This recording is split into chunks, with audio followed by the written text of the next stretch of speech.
Voilà. Est-ce que tu as une relation particulière? C'est une relation, c'est une relation particulière. Okay. Qui a commencé au XXe siècle. Un certain Traoré aussi. Un certain Traoré. Voilà. Okay.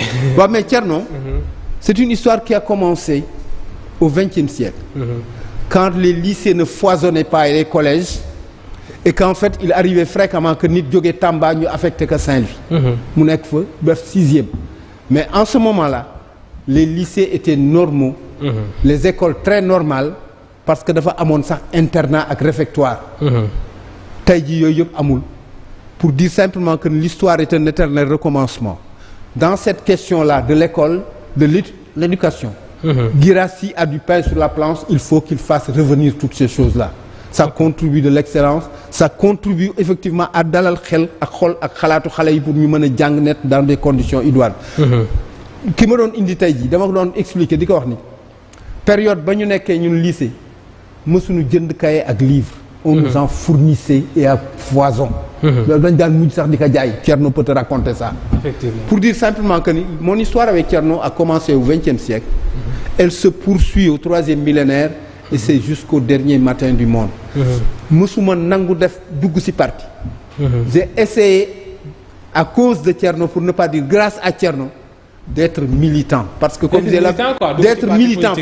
l'habitude de dire, je suis tellement indiscipliné et libre que fi nekk mënuma tënku par des disciplines de parti parce que li ma bëgg wax moo tax en fait Ablaye Wade mënuma woon jël carte parti xëy na benn suba sax daan ni ma heureusement que tu n'as pas pris ma carte de parti. Okay. Président, pourquoi vous dites ça maintenant mu daan ni parce que tu aurais passé ton temps à mentir comme tout le monde. Bon. Alors que toi j'ai besoin de tes libertés. Pour dire simplement que ni fi nekk. Aide à la littérature, voilà. Moi je peux être d'utilité effectivement, mais en ne prenant pas forcément des cartes de parti. Parce que am na ñoo xam dañ koy jël sax parce que c'est le parchemin qui va ouvrir ça. Il y a des gens qui sont 10 000 fois plus utiles en n'étant pas militants. Parce qu'ils ont un regard extérieur que les gens qui sont à l'intérieur n'ont pas forcément. Voilà, tu vois, c'est important.